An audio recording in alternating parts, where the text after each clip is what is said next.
Swami Prasad Maurya ji, BJP से मोह भंग होने की वजह आप क्या बताएंगे?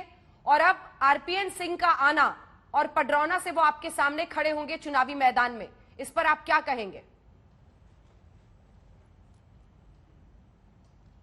देखिए कश्यप जी सर, पहली बात तो भारतीय जनता पार्टी और मंत्री पद से इस्तीफा देने का कारण मैं पहले ही बता चुका हूं कि भारतीय जनता पार्टी ने वादा किया था सबका साथ सबका विकास।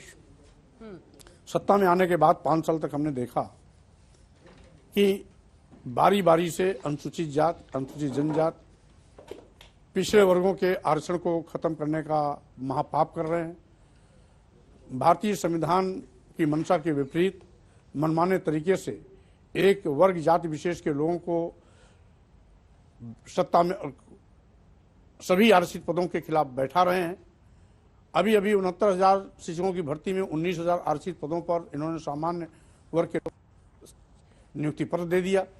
सभी मेडिकल कॉलेजों में एक वर्ग विशेष के लोगों को भर्ती अभियान पिछले 7 महीने से चला रहे हैं।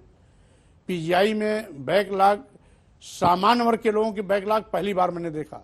होता यह था कि अनुसूचित जात, अनुसूचित जनजात, पिछड़े वर्गों का आरक्षण कोटा जब पूरा नहीं होता था तो बैकलॉग सिस्टम के माध्यम से भर्ती करके उस जगह को पूरा किया जाता था। इन्होंने पीजीआई जैसे उच्च चिकित्सा संस्थान में बैकलॉग के नाम पर एक 55 पदों पर इकट्ठा सामान्य वर्ग के लोगों को भर रहे हैं।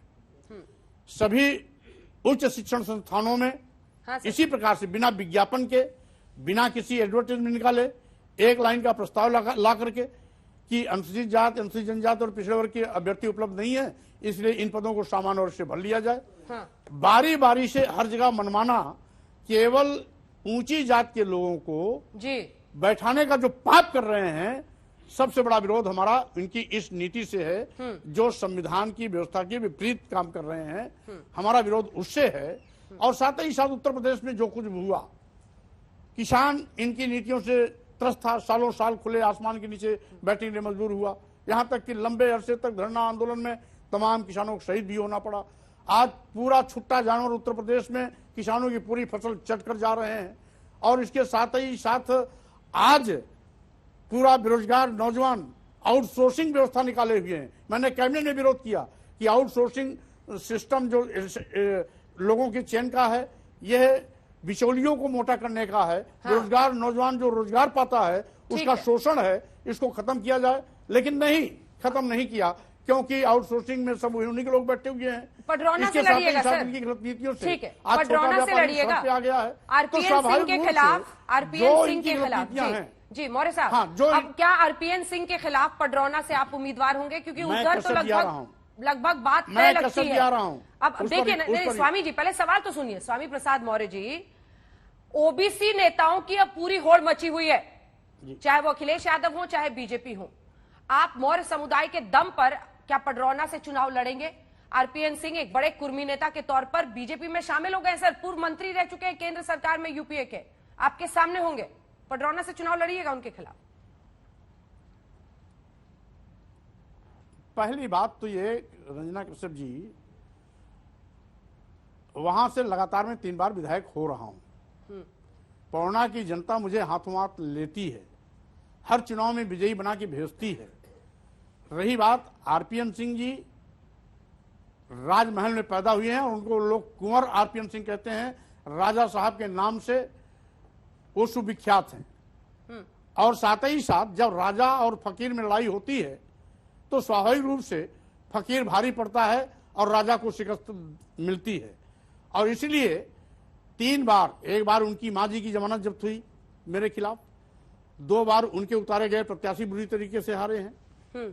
अब तीसरी बार अगर राजा साहब, चौथी बार राजा साहब खुद आ रहे हैं, पडरौना की जनता ने जिस तरीके से पहले हमारा साथ दिया फिर हमारा साथ देगी, क्योंकि वो जानते हैं कि राजा साहब के पिताजी भी केंद्र प्रदेश में मंत्री रहे हैं, लंबे अरसे तक राजनीति उनका भी हो रहा है दबदबा।